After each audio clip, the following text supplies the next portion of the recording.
انا حامل. مين الحيوان اللي عمل فيكي كده؟ ما انت اللي عملت كده، ما انا مراتك يا اخويا. ايه ده؟ يعني انا الحيوان؟ لا يا اخويا ما تقولش على نفسك كده ابدا، لا. معلش يا أمينة، من كتر ما بخونك ليل نهار وصبح وليل وظهر وعصر، ومن كتر ما بعط نسيت ان انا متجوزك يا أمينة. اللهم صل على النبي عليك يا اخويا، اللهم قوي ايمانك من شر حاسد اذا حسد.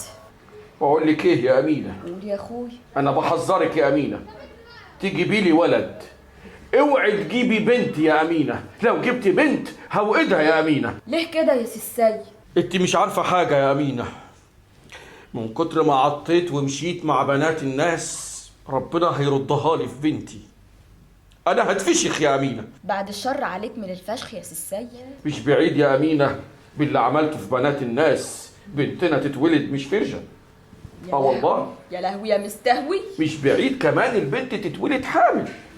لا اله الا الله. مش عاوز بنات يا أمينة، امنت بك يا رب.